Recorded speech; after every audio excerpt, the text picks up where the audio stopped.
ये मैं क्या सुन रहा हूं? आप 3 माह पश्चात महापरिनिर्वाण लेंगे? आप हमें छोड़कर कैसे जा सकते हैं? इस अंधकार भरे संसार में केवल आप ही प्रकाश का स्रोत हैं प्रभु। हमें इस अंधकार में फिर छोड़कर ना जाइए। आप इस संसार में ना होंगे, ये सोचकर ही मन भयभीत हो रहा है प्रभु। अजात शत्रु, मृत्यु का भय केवल उसे ही ना होगा जिसने अपना जीवन बुद्धिमानी से जिया हो। यह शरीर तो नश्वर, परंतु मेरी वाणी, मेरे सूत्र बन सदैव तुम्हारे हृदय में प्रकाशमयी रहेगी। प्रभु, मुझे अपने साथ ले चलें प्रभु। जीवन भर मैंने कोई मूल्यवान कार्य न किया। महानिर्वाण तक आपके साथ रहे, आपकी सेवा करने का सौभाग्य दें प्रभु। अजात शत्रु, यदि तुम मेरे साथ चल पड़े तो तुम्हारे प्राणों से भी अधिक प्रिय मगध का क्या होगा? तुम राजा हो तो अपने राज धर्म से कैसे विमुख हो सकते हो? तुम पर कितने मनुष्यों का उत्तरदायित्व है और यही तुम्हारा धर्म है। अजात शत्रु, अपने धर्म को ना छोड़ो। मैंने तुमसे कहा था ना, यदि राजा धार्मिक हो राज्य करेगा तो सारी प्रजा धार्मिक हो जाएगी। जब आंखें खुली तभी सवेरा हो जाता है। स्वयं को सुरीला बना। जब सुरीले हो जाओगे तो अपने अंदर धर्म का उदय पाओगे और उस धर्म से ब्राह्मण, मंत्रीगण, गृहपति सब कंपित होंगे, सब तरंगित होंगे। और जब वो धार्मिक हो जाएंगे तो सारी प्रजा धार्मिक हो जाएगी। प्रभु, आपको फिर न देख सकूंगा। इस भय से मेरा दम घुट रहा है प्रभु। जीवन जीने का एक ही रहस्य है, स्वयं को भय से मुक्त कर दो। ना ही आने वाले कल की चिंता और ना ही बीते हुए कल का रोना और ना ही भयवश किसी के साथ चिपको।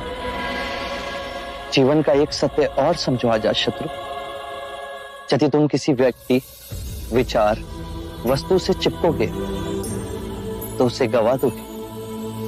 जिस क्षण तुमने सहायता के लिए हाथ फैलाना बंद किया, उसी क्षण से तुम पूर्ण मुक्त हो जाओगे। प्रभु, मुझे आपको छोड़ना होगा, किंतु आप मेरी अंतिम सांस तक मेरे साथ रहेंगे। मेरे अंतर्मन में प्रज्वलित ज्योति की तरह आपका प्रकाश सदैव प्रज्वलित रहेगा।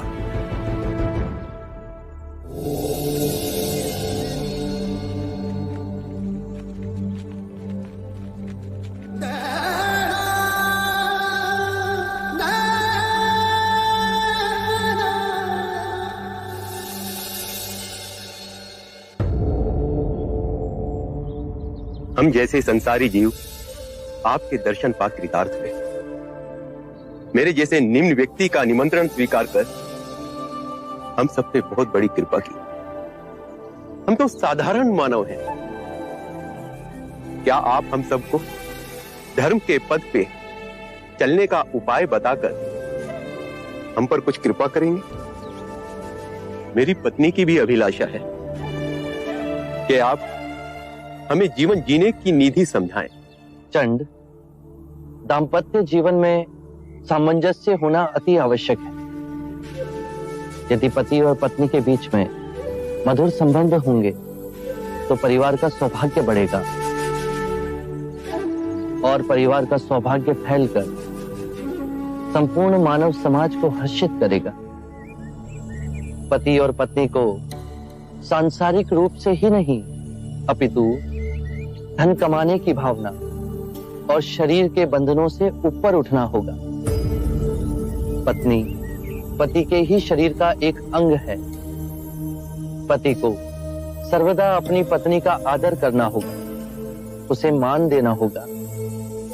पति को भूले से भी किसी के भी सामने अपनी पत्नी का अपमान नहीं करना चाहिए। पतिव्रत का पालन पत्नी करती ही है। पति को भी पति धर्म का पालन करना चाहिए। उसे व्यभिचार से दूर रहना चाहिए। पत्नी की हर इच्छा को अपने हर निर्णय में सम्मिलित करना चाहिए। पत्नी का धर्म है पति से सर्वदा प्रेम करना, पति के परिवार को स्वयं का परिवार बनाना, उसके परिवारजनों के लिए सर्वदा अपने हृदय में प्रेम और सेवा का भाव रखना, अतिथियों का आदर करना। यदि परस्पर विश्वास से जिए तो परम ज्ञान की ओर एक साथ जाओगे। कृपा प्रभु, जीवन आपके दिखाए पथ पर चले, उसके कुछ मूल नियम बताने का सौभाग्य दें। अच्छे मनुष्य की संगत करो। बुरे केवल वो हैं जो ध्यान पूर्वक नहीं जी रहे, वो तुम्हारा भी ध्यान छीन लेंगे। अपने आसपास ऐसा वातावरण बनाओ जिससे आत्मिक वृद्धि हो। जब अंतर्मन शुद्ध होगा तो आपके सभी कृत्य धार्मिक हो जाएंगे। जो भी करो, चाहे अपना व्यवसाय या गृहिणी का कार्य, उसे गहनता से समझकर उत्तम करने की चेष्टा करो। खाना भी पकाओ तो कार्य की तरह नहीं, अभूतपूर्ण अवसर की तरह। अपने और अपने पति के माता पिता, अपने बच्चों और आपके जीवन से जो भी जुड़े हैं, उनकी देखभाल करो। केवल अपने लिए स्वार्थी हो जीवन ना जियो। अपना धन, वैभव, सुख, संपदा सब में बांटो। जुआ और नशे से दूर रहो। अपने अंदर नम्रता, कृतज्ञता और साधारण जीवन के पौधे को सींचो और उपजाओ। जब भी समय मिले भिक्षु से संपर्क कर ध्यान साधना का अभ्यास करो। उससे चिंता और कलेश मिटेंगे और आपके अंदर परम शांति का उदय होगा। स्मरण रहे, हर सवेरे जब आंख खुलती है तो हमारा नया जन्म होता है और इस दिन क्या करना है वो अत्यंत महत्वपूर्ण है।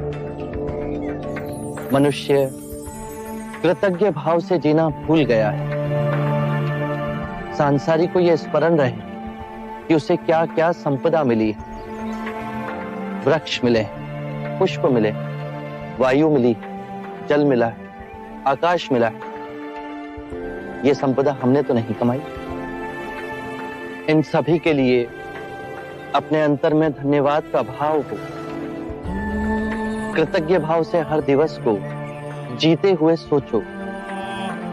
यदि बहुत कुछ नहीं सीखा तो कुछ तो सीखा। यदि कुछ ना सीखा तो हम अस्वस्थ तो नहीं हुए, और यदि अस्वस्थ हुए तो हमारी मृत्यु तो नहीं हुई। यदि कृतज्ञ भाव से भरकर जिएंगे तो इस सुंदर जीवन के प्रति पुष्प के समान खिल जाओगे। प्रभु, अब आप भोजन के लिए पधारें।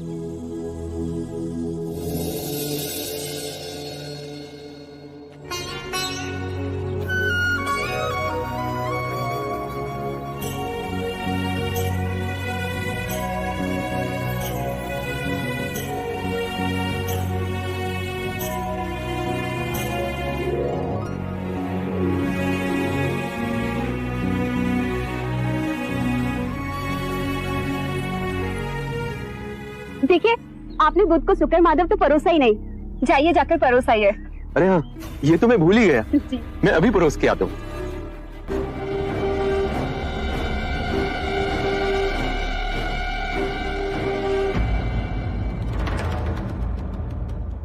ये शुक्र माधव तो मैं आपको परोसना भूल ही गया।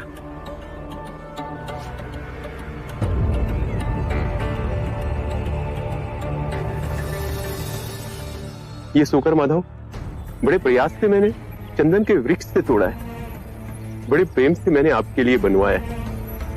कृपया इसे ले लीजिए।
बिजली की चमक, ये बादलों का गरजना,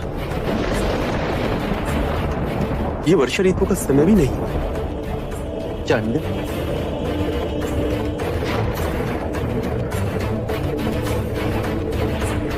चंद, बचे हुए शुक्र माधव को धरती में गाड़ा, भूले से भी किसी को मत खिलाना।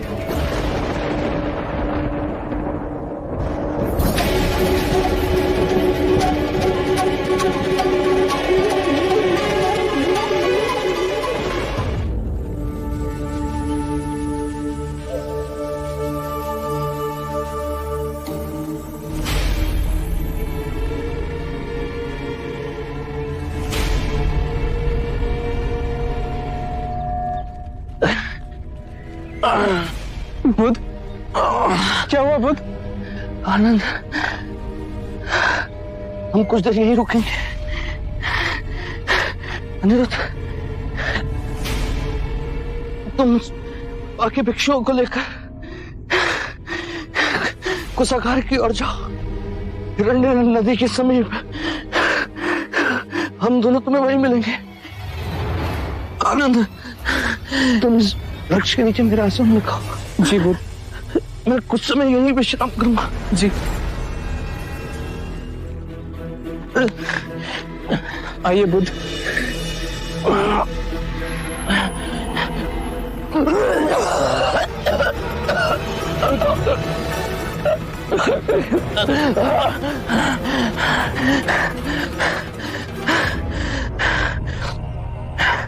आनंद, बहुत प्यास लगी, जल्दी जाकर मेरे लिए चल ले आओ।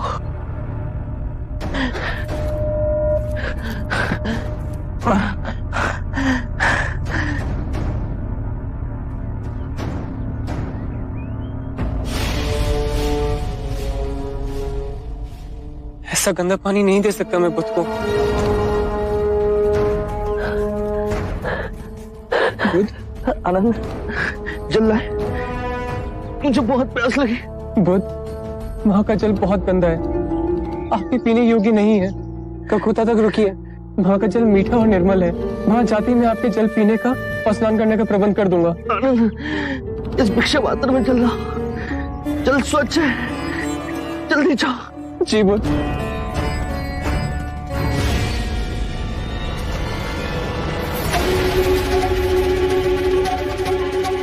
ये कैसे हो गया? भिक्षा पात्र डालते ही पानी शुद्ध हो गया। बुध,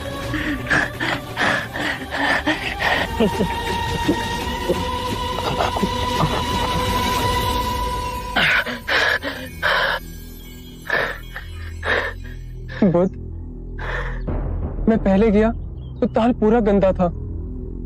जब आपने दोबारा भेजा तो भिक्षा पात्र डालते ही पानी शुद्ध हो गया। ये अनोखी बात कैसे हुई? मेरी बात ध्यान से सुनो आनंद। हमारा सांसारिक शिष्य चंद, जिसके घर हमने भोजन किया था, वो मेरा अंतिम भोजन है। लोग उस पर लांछन लगाएंगे, कहेंगे वो भोजन अयोग्य था। पर तुम उनसे कहना कि मुझे जीवन में दो ही भोज अविस्मरणीय और रुचिकर लगे। प्रथम भोज जो मैंने परम सत्य पाने से पूर्व ग्रहण किया, और दूसरा जो महापरिनिर्वाण से पहले मैंने ग्रहण किया। चांद को व्यथा नहीं हो, उसे प्रसन्नता हो कि उन दो भोजन में से एक भोजन उसने मेरे लिए परोसा था।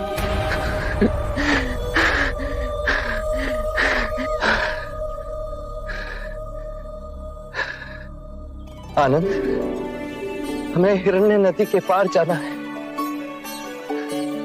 कुशागार के समीप। वहां साल के वन है, साल के वृक्षों पर बहुत सुंदर पुष्प आते हैं, बिल्कुल ज्वाला के समान। लाल रंग के सुनहरे पुष्प। मल्ला राजद्वार के पास हमें जाना है। जल्दी चलो आनंद। जी बुद्ध। हमें देर हो रही है।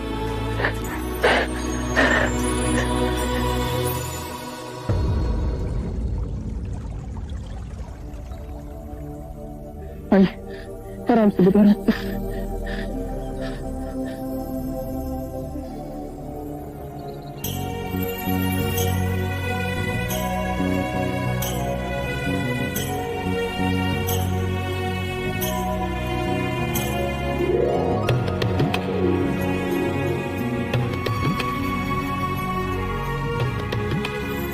आनंद, इन दोनों वृक्षों के नीचे मेरा बिछोना बिछा दो। मैं यहीं विश्राम करूंगा। जी बुद्ध। अनिरुद्ध,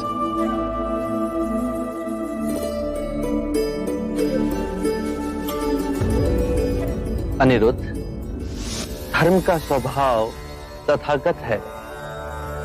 तथागत का अर्थ है जो है, जैसा है।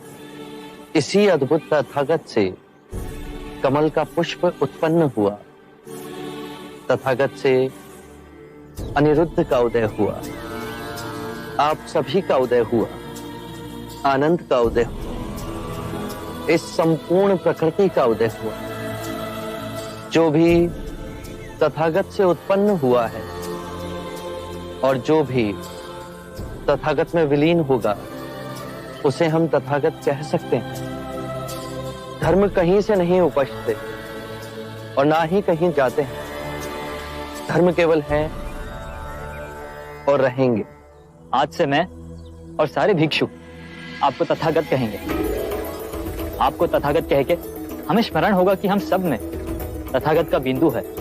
जैसे यदि हमारे सर में पीड़ा हो और उसे हम तथागत से स्वीकार भाव से स्वीकारें, तो वो पीड़ा समाप्त हो जाती है।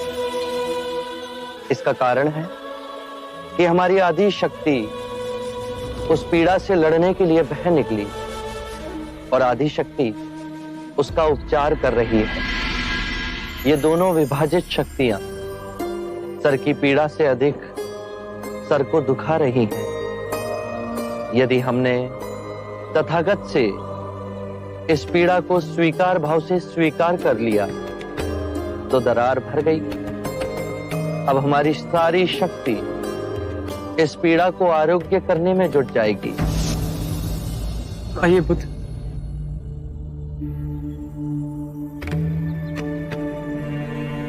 बुद्ध, अपने जीवन में अदृश्य सत्य को भी अपने में यथार्थ कर हम दीन आत्माओं को दिखाया है। आप क्या हुआ भिक्षु अनिरुद्ध? आप तो धैर्यवान, फिर आज रो क्यों गए?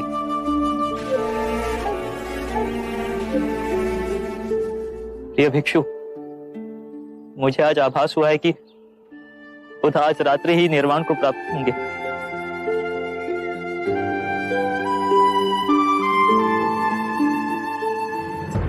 आनंद,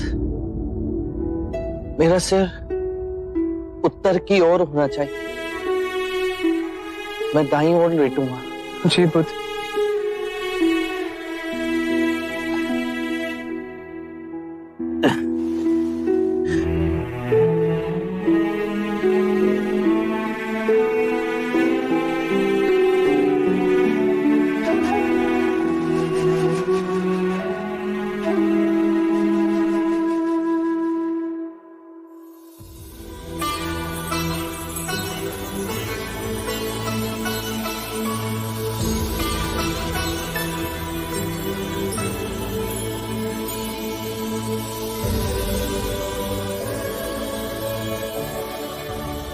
देखो आनंद,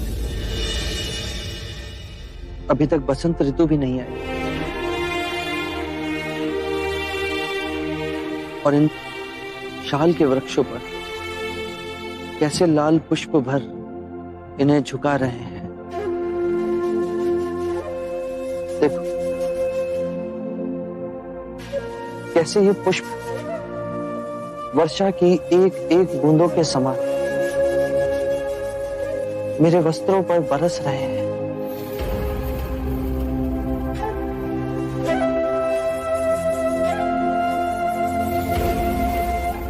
कितना सौंदर्यवान है ये वन। और वहां पश्चिम से अस्त होते सूर्य की किरणें कैसे हर ओर अपना प्रकाश फैला रही है। क्या तुम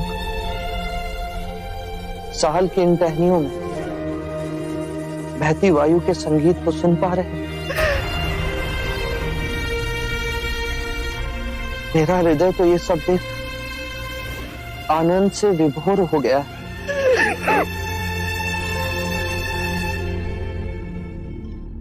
मेरे प्रिय भिक्षु, यदि तुम सच्चे हृदय से मेरे प्रति आदर और आभार व्यक्त करना चाहते हो तो धर्म को ही अपना कर्म बनाओ, हर क्षण को ध्यान में जियो।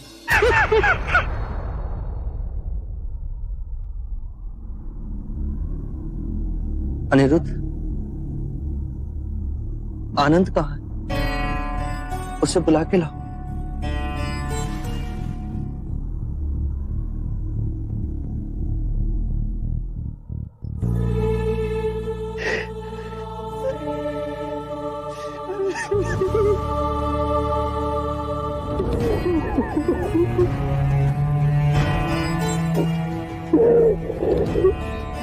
शांत हो जाओ आनंद। तुम्हें यूं रोता देख बुध व्यथित हो जाएंगे। शांत हो जाओ। चल, वो तुम्हें बुला रहे हैं।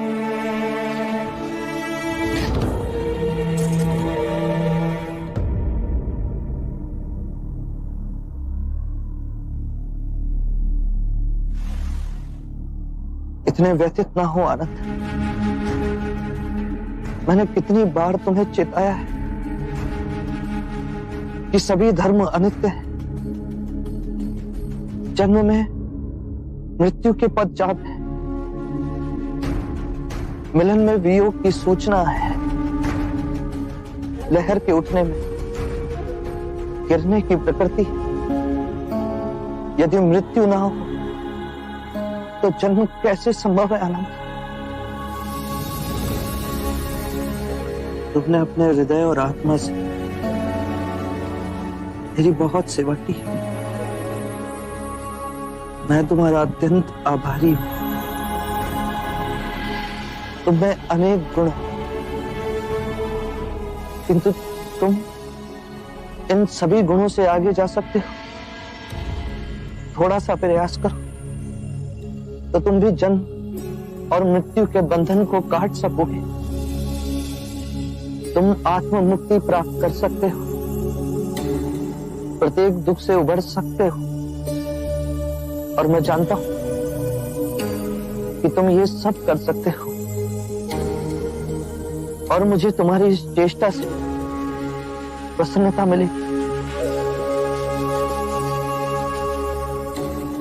आनंद की 4 विशेषताएं हैं। वो नम्र वाणी बोलता है, उसे जो मिलता है वो उसमें प्रसन्न होता है।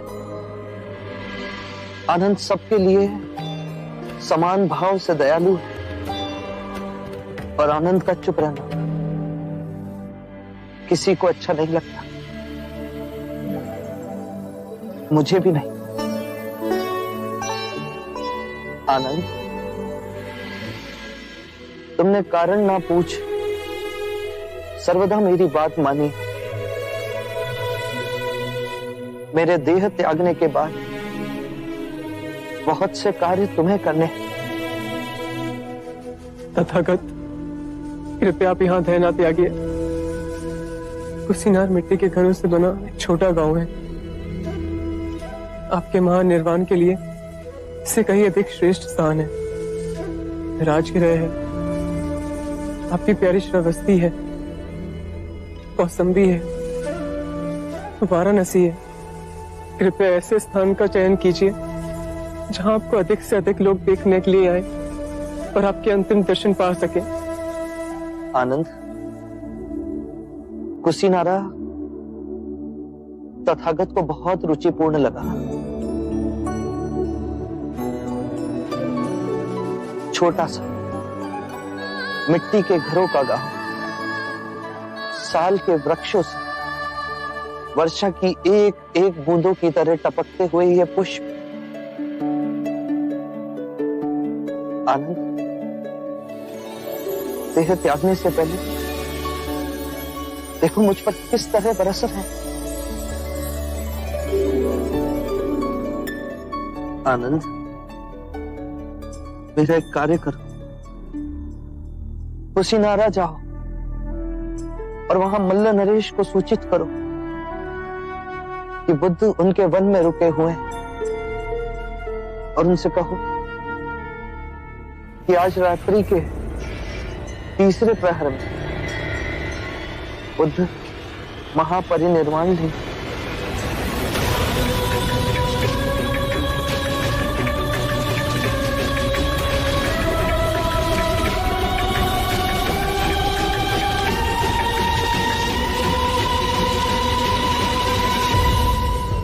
आज रात्रि के तीसरे पहर हम महापरिनिर्वाण लेंगे। हाँ आनंद, इसीलिए शीघ्र अतिशीघ्र मल्ल नरेश को सूचित करो। यदि मैं आपको छोड़ गया और नहीं आनंद, रात्रि के तीसरे प्रहर से पहले नहीं। मैं भावी समय में देख रहा हूं, मेरे महापरिनिर्वाण के पश्चात कहीं मल्ल नरेश ये ना कहे कि मैंने उनके ही वन में महापरिनिर्वाण लिया और उन्हें सूचित भी नहीं किया गया। जब तक आनंद है, आपकी हर इच्छा पूर्ण होगी बुद्ध। मैं अभी जा मल्लाचा को सूचित कराता हूं।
याद रहे,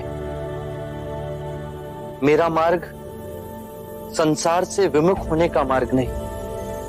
मुझे उस प्रारब्ध पर विश्वास नहीं जो मनुष्य के अच्छे और बुरे कर्म से अछूता है। मुझे उस प्रारब्ध पर विश्वास है जो मनुष्य तब तक नहीं बना सकता जब तक वो स्वयं कर्म ना करे।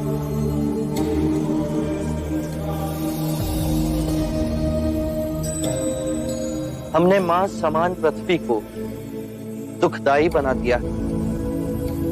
संपूर्ण संसार दुख और पीड़ा से तड़प रहा, परंतु ये संसार दुख और पीड़ा का संग्रह नहीं। इस संसार में बुद्ध का निवास हो सकता है, किंतु उसके लिए हमें स्वयं बुद्ध को जगाना होगा और अब उसका उत्तरदायित्व आप सब पर है।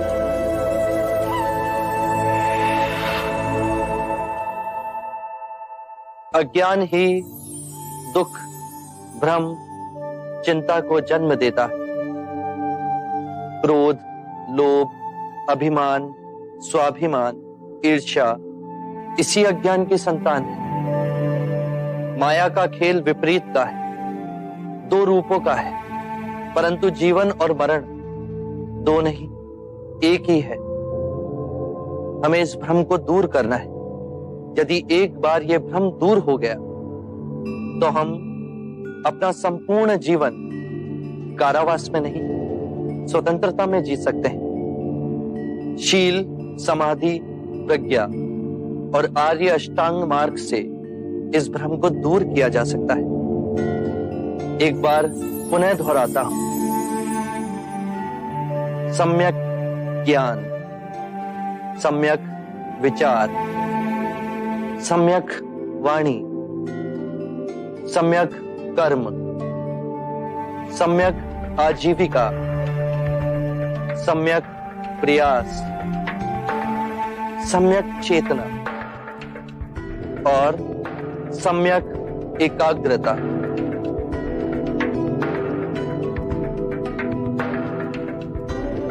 जिसकी निद्रा उड़ गई हो उसके लिए रात्रि बहुत लंबी है।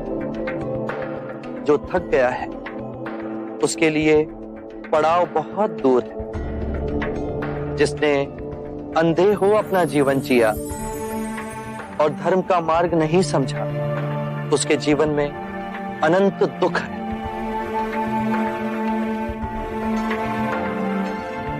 किसी भी बात पर, चाहे वो आपने कहीं पढ़ी हो या किसी महानुभाव का कहना हो या मेरे ही कहे हुए वचन ही क्यों ना हो, सहजता से विश्वास मत करना जब तक वो तुम्हारी बुद्धि, तुम्हारे विवेक और तुम्हारे सामान्य समझ की कसौटी पर खरा ना उतरे।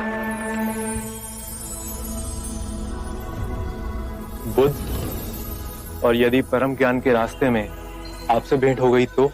यदि परम ज्ञान के मार्ग में कोई भी मिले उसे गले ना लगाना। यदि मार्ग में बुद्ध भी मिले तो उनके मुंह में भी मत फंसना। चाहे उस मार्ग पर तुम्हें पिता ही क्यों ना मिले, उनके मोहवश भी मत आना। अपने जीवन को पूर्ण स्वेच्छा से जीना, किसी के बंधन में ना जीना।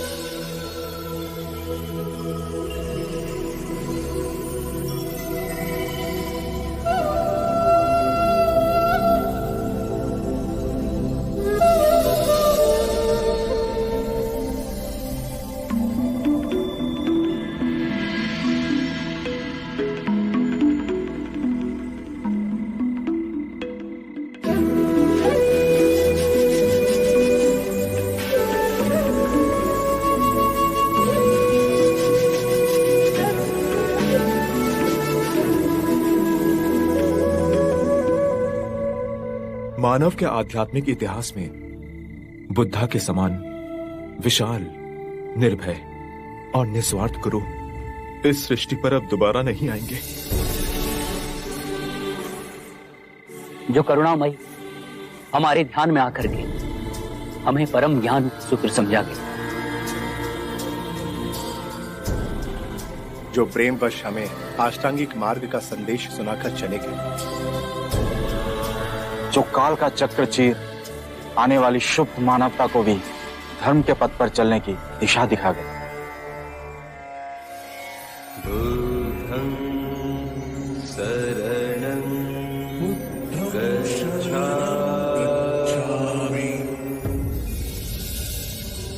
मृत्यु का भय उसे ना होगा जिसने अपना जीवन बुद्धिमानी से जिया हो। ये शरीर तो नश्वर है, पर मेरी वाणी, मेरे सूत्र बन